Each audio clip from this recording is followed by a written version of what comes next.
Bonjour tout le monde, alors on se retrouve aujourd'hui pour une nouvelle vidéo et aujourd'hui on va continuer donc l'entretien des freins sur la 406 coupé et aujourd'hui on va régler donc un déséquilibre du frein de service.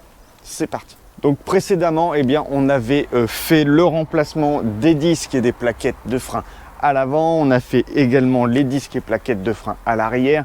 Aujourd'hui, on va régler donc le déséquilibre constaté lors du dernier contrôle technique du frein à main de service. Après, on fera une autre vidéo avec le remplacement donc du liquide de frein et on finira avec le réglage du frein à main.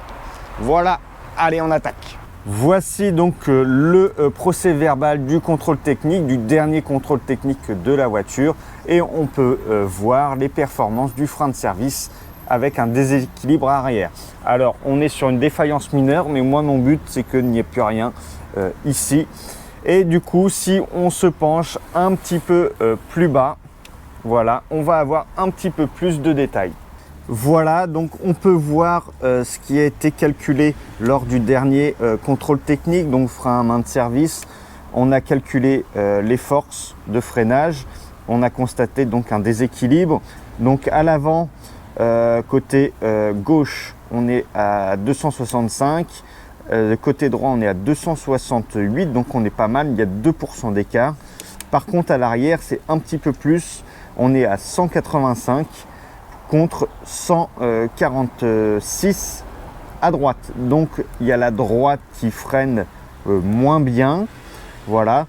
Et on est un déséquilibre supérieur à 20%. C'est pour ça qu'on est passé en défaillance mineure. Donc voilà. Donc là, on va venir procéder au réglage pour résoudre ça. Allez, c'est parti. Voilà, donc pour pouvoir régler donc ce déséquilibre, il va falloir qu'on retire les roues arrière, donc la droite et la gauche. On met la voiture sur cale et on attaque. Voilà, donc ça y est, on a mis donc la voiture sur cale, on a démonté les roues et maintenant on a accès au système de freinage et on va venir se rapprocher. Je vais vous montrer un petit peu comment ça se passe. Voilà, donc là on est devant le disque et plaquettes. Donc on a le disque, les plaquettes qui sont sur le côté, voilà, deux freins arrière, on a les 4 boulons qui se trouvent ici pour les goujons de la roue, on a les 2 vis de maintien donc du disque et là juste ici, on va avoir un petit trou et on va pouvoir accéder avec un tournevis plat à la petite molette qui va venir resserrer donc les mâchoires du tambour qui se trouve ici. Donc les mâchoires ils vont venir s'écarter au fur et à mesure qu'on va venir serrer le frein à main. Donc je vous mets un petit peu l'envers du disque de frein. Voilà un petit peu donc ce qu'on trouve sous le disque de frein arrière. Donc on a le moyeu et à l'intérieur on va retrouver donc les garnitures de frein, principalement frein à main, donc avec la petite molette pour venir régler donc le frein à main. Donc ça, et donc nous on va devoir agir donc sur la petite molette. Donc là il suffit de le mettre en face. Donc là on y est. Donc, je ne sais pas si on va bien voir. Enfin bref, on se met en face. Voilà, et on va venir interagir avec le tournevis plat sur la petite molette. Ça y est, donc maintenant on va venir procéder donc au réglage. On va venir actionner donc le frein à main. Voilà, donc on va venir donc actionner le frein à main. Donc déjà on peut faire au moins 4 crans. Donc on compte 1, 2, 3, 4. Donc là, on est à 4 crans. Et on va venir voir si le frein à main a déjà commencé à serrer la roue arrière.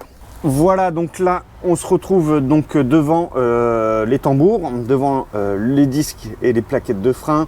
On va venir essayer de tourner. Donc là, je sais pas, évidemment, on se rend pas bien compte, mais là, je suis obligé vraiment de forcer pour tourner la roue. Donc c'est exactement ce qu'on va chercher. Voilà. On va aller voir de l'autre côté ce que ça donne.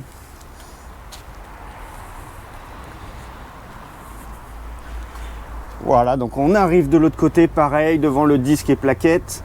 Ok, et là, la roue de la fortune, hein, je tourne. Donc là, le frein à main, il ne fait pas du tout effet. Donc pareil, je vais venir mettre donc, le petit trou devant la molette. Et je vais venir resserrer pour être à peu près au même serrage que l'autre côté pour éviter qu'il y ait ce fameux déséquilibre. Allez, c'est parti. Donc déjà, on va venir se positionner voilà, devant la petite molette. Voilà, je suis en face. Alors là, maintenant, il faut trouver le bon sens. D'accord?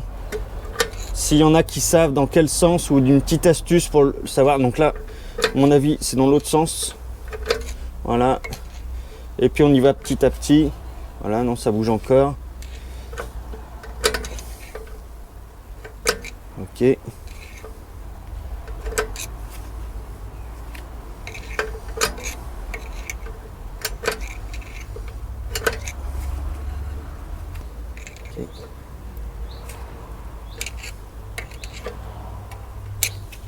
Ah voilà, ok. Donc là, bon, malheureusement, on sent que ça force, d'accord? Hop, on va essayer. Je crois même que je suis à fond là. Ok. Donc là, on va les retourner voir de l'autre côté pour essayer de se rendre compte. Ah, celui-là, il est quand même un petit peu plus fort, d'accord? Donc, ouais, il est un petit peu plus fort. Donc là, moi, je crois que je suis arrivé en butée de l'autre côté. Donc là, ce qu'il va falloir que je fasse, eh bien, c'est le détendre un petit peu pour que ça soit à peu près équivalent. Et après, c'est mon frein à main, mon cap de frein à main qu'il va falloir que je retende. Parce qu'évidemment, si je veux le serrer à fond, il va falloir que... Alors, je suis où là? Je suis où?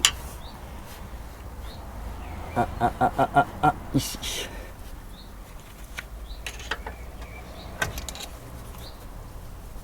Voilà, je l'ai trop serré. Ok. Voilà, je pense qu'on est pas mal. Je vais venir resserrer d'un cran le frein à main. On va venir faire tirer un cran supplémentaire. Voilà. Et on va venir voir si on a résolu le problème. Donc ici, voilà. Donc là, je peux plus le bouger. Donc celui-là, il est vraiment bloqué.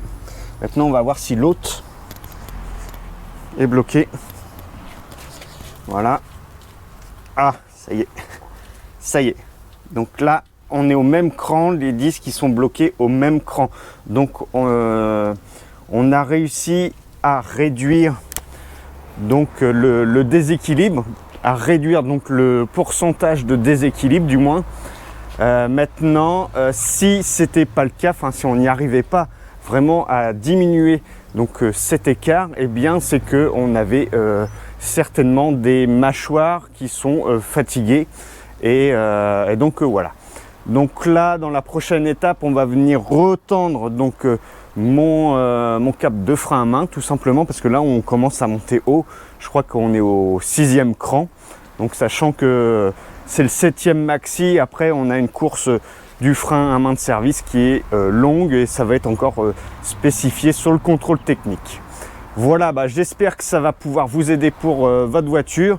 En attendant, moi je vous dis à très vite.